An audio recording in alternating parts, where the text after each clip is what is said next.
Haydari nan qaba I think yoo salaata deeme hin beeku maaliif bilbila fakkeenyaaf inni harkaa qabu paaspoortii isaallee hin beeku paaspoortii akkaawuntii jechuudha.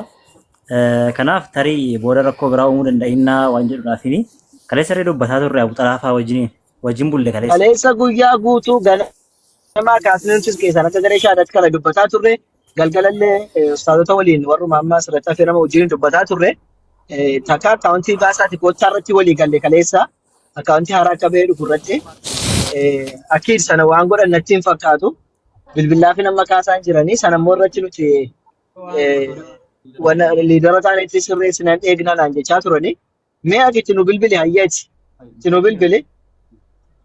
nu bilbili amma nama niyyatu niyyachiifnee ayyee niyyachiifnaan itti fufaa niyyachiifnaan jechuun xiqqoo yoo shakkii rakkoo biraa uume jechuudha dheetan malee waan biraati. Yaaduma gaarii kunis akkasi dhuga isaan haydarii fi ibsaatu maxxansee waan kana. Haydaritti bilbilaa mee haydaritti bilbilee ankaleessa waan kana akkaawuntiin abdii ta'uu hin qabu birriin bahuu hin danda'u hin beeku jennaan birrii sochoosuu hin danda'ama naan jedhani rakkoon qabu naan jedhani garuu birriin kun immoo kan harka nama dhuunfaa harka jira paaswoordiin beeku jennee kanas dubbannee jennaan waan kana namatti gochuu qabnaa hin goonallee naan jedhani garuu galgala yaada biraa kaa'ee fi biraa adda ba'e akkaawuntiin biraa nama lamaan akka ba'u barbaannaa akkas wayya jedheeni ture sana akkam akka godhan hin beeku kanuma irratti murteessanii hin barre soo sa'aatii sadii irratti waliigalteen keenya sadii irratti immoo jarri salaataa jiran ta'e hin barre mee itti bilbilaati atis Ahmed itti bilbilee asuma irra taa'ee itti bilbilee haa dhufu. Naan bilbila inshallah ala kulli haal yookaan too akkaawuntii jirtanii baree natti fakkaata maaliif nama dhuunfaa kamuu yoo ta'e anamaaf hin taane ispoosibiliitiin baay'ee bileeshnuun baafne sinaan ikkoo ustaazi Mubaarakitti mee ture Abu Xalaatti mee ture kaleessa nama dabaladhaati nama lamaan baasa akkaawuntii jedhe itti mee ishee ofiin dhufee baasaa qabiyya keessaan akkam wayya. Yoo dandeessan yookaan akkaawuntii keessaniin godhaa yookaan immoo akkaawuntii tokkootiin godhaa. La. Akkaawuntii dhuunfaadhaan abadan hin goonu. Waan ta'eef ustaaz wanta shakkee jira ifaan ifatti wanti dubbatamu xiqqoon ulfaata waan ta'eef. Dhagee ture nisi. Garuu maal seeta akkaawuntii dhuunfaa irratti ani kan korrattis ta'e kan garee shaadarratti abadan wal tuttuquun barbaanne waan akkasiitiin maaliif jennaani bakka of eeggannoo nama barbaachisa wanti hojjetamu keessattuu yoo danda'ame qaama nama lamaatiin ta'e achirratti godhama. Yoo lakki immoo bilbila jara harkaa fuudhanii bilbilatti kennanii ustaazi ibsaa biras haa ta'u inni biras bilbilli amma waan kun inni of baree wanna jedhutti achirraati waan godhamu isaaf gargaara yoo jedhame malee abadan nama dhuunfaadhaan eenyullee haa ta'u anas ta'e Abu Mu'aaz eenyurratti nama dhuunfaarratti birriin kun akka sassaabamu akka garee shaadaa irrattis akka sassaabamu eeyyamamaa miti nuti akkasi baarakallahu fiikum. Yoo danda'ame baheera ta'e yoo baheera ta'e bee akkaawuntii biraa hin baane ta'e immoo lakka akkaawuntii kana wanni gochuu dandeenya yoo jedhan laaf kennaa fudhatan ittiin filaa jechuudha. Bilbiliti nu gochu baarakallahu fiikum. Ammas sheerii godhaa jamaa isin. Akkaawuntii nu rakkise wallahi kaleessa kaasnee akkaawuntii nama lamaan baasaa jennee akka komiteettis akka maalittis biyya keessatti bilbilee akka dhuunfaattis walii bilbilee dubbataa turre wallahu musta'aan. Yookaan namoonni baane akkam godhanree ammatti wayii baa hin bahu ammatti. No yoo ammatti bahuu baate illee dinqa takka sana bilbila harkaa gochuu dandeenya jara harkaa hoo jedhani eeyyamoo ta'anii bilbilatti kennanii lakki kunnumaa fi obboleessa kennaa fedhan yoo nu kennan bilbila ammuma irraa gochuun danda'ama bilbila. Akkanatti tolootti waan lamaatiin booda qaama beekamu tokkorraan nama lamatti akkaawuntii isaa baname bareeda ture. Waan itu waan guddaa namallee maqaa nama balleessu garee shaadaatti hin galu abadan garee kiyyattis hin galu qaama takka hin dhaqu. Banamee abbichi kiyyatti naa godhaa yoo jedhee akkasuma booda waan kanaatu maqaa ooftee akkuma maarreetiin gamaa kusatu meeqa gootan jettee asuma keessa namni sibbee booda maqaa wooma fa'a fincalaan wayii dhufaa beektu. So kanuma garee teenyaaf guuruu turre faraan meeqaarra deemu ture abbo mana bitatee maal bitatee jedhanii. So isaan faana isa jiran isaantu duubaa jijjiirtaniis akka hin jenne jarrinis. Ataana dhukkubu jira jara keenya meeqa sosaabtaa waliin nama yadda anuu marii jedhe fi hoye salaata zurii daqiiqaa kudha wayii naafeen salaata deemee jira.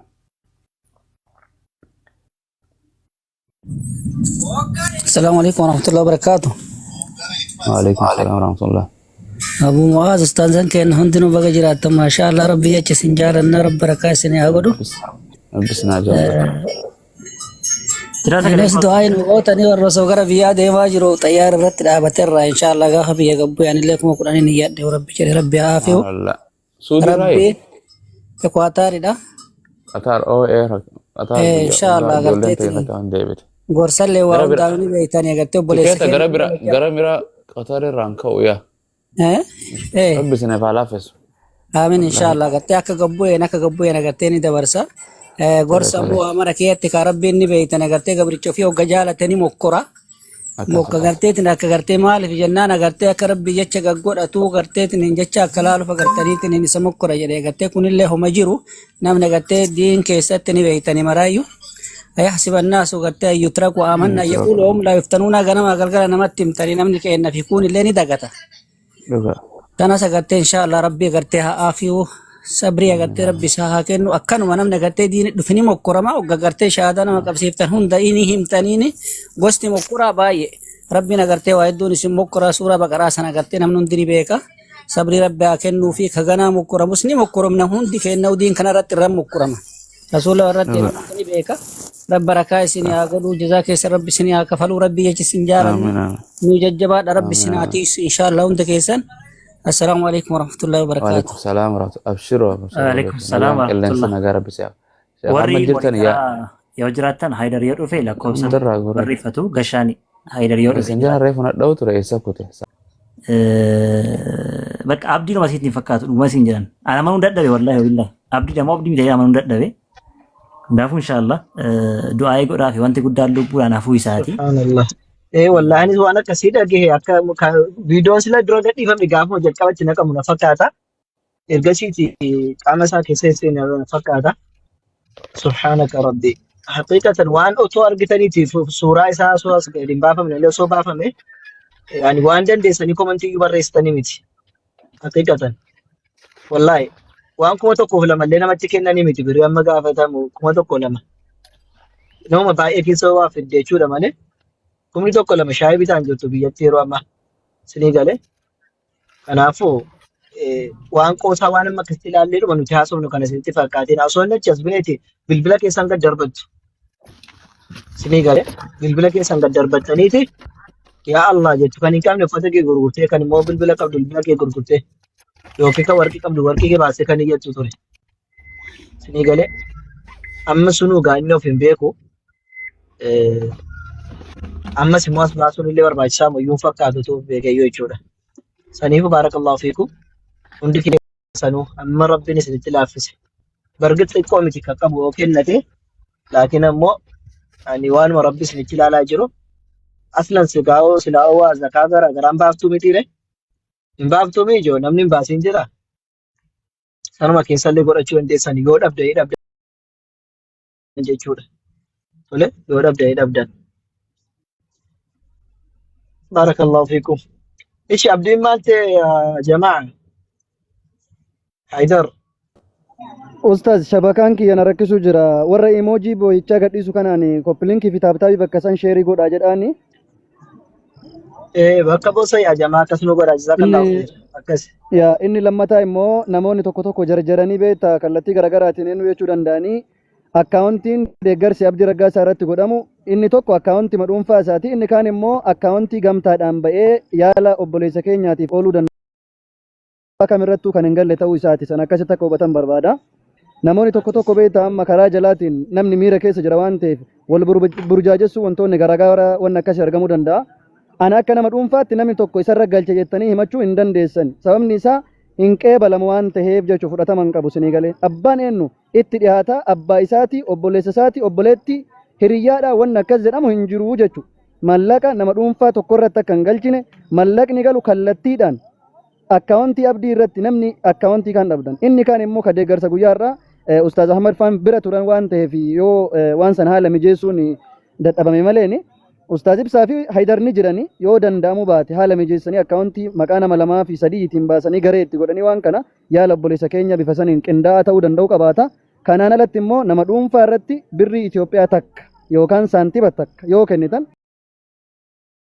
suni ofii keessanii fi kanaaf kanarratti walii galuu danda'u qabaanna. Ustaaz Ahmad immoo sanarratti waan dubbatan yoo qabaatan ni dubbatanii abumaa salaataaf deemanii jiran isin immoo harka keessan irra kaa'aati taaptaabii fi koppiliinkii godha namoonni bakka kana jiran namoota gurguddaadha amma ustaaz Farhaan faan yeroo isaanii qaalii as bakka kanatti gubuu jiran namoota akkanaa kanneen biratti nu jechuun gaarii miti taaptaabii fi koppiliinkii bikka imoojii boo'ichaa sana taaptaabii fi koppiliinkii irratti nu gargaara yoo deeggarsi obboleessa keenya kallattiin isaa adda ba'ee jedhe kallattii sanaan itti fufuun ni danda'ama jechuudha wanni irratti walii gallu immoo akkaawuntii nama dhuunfaa irratti nu mangalu akka kana afwan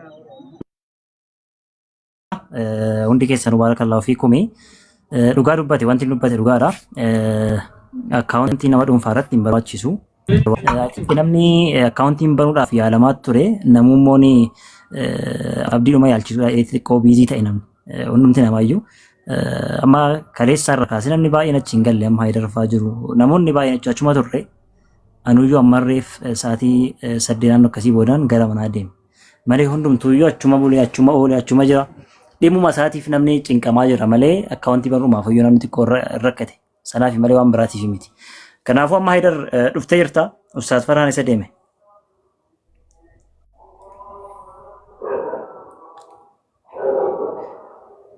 Ahmad illee akkaawuntii nama dhuunfaatiin illee warri waa galchisan illee of eeggadha. Akkaawuntii nama dhuunfaatiin abbaa barbaade haa ta'u waan akkasiiti waan akkanaati jedhamee karaa keessaatii waan asitti dubbatamu namurraa of eeggadha.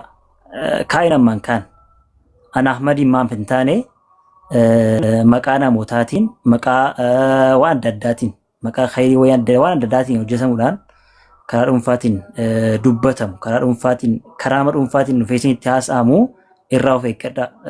Yeroo hunda hin goomina yeroo hunda dubbannaa yeroo hunda sitti himna waan ta'eef namni dhuunfaan suudiin dhufee karaa keessaatiin akkasiin godha akkanan godha kenne yoo isin jedhe hin kennin jechuu barbaadetan. Suudiin akkasii jechuu kiyya osoo hin taane waan akkasii irraa of eeggadhaa hundi keessan waan tokko tokko dhagaa jirra. Akkasii ustaazan Marlaal yoo jedhe sin kennina hin godhinaas godhamuu hin qabulle waan ta'eef kanaaf dursinee dubbataa jirra.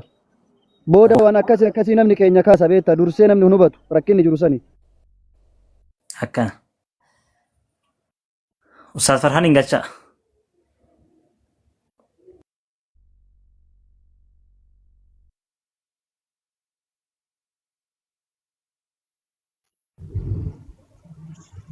السلام عليكم ورحمة الله وبركاته. وعليكم السلام ورحمة الله. حيدر رفيع وأصفتني دفاع بالبلنا صوت تري.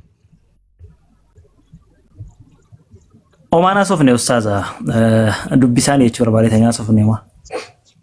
أي من سر الساتي حيدر نقام سقلي.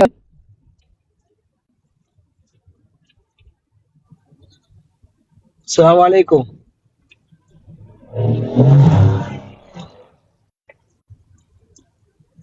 بقى نقال نفته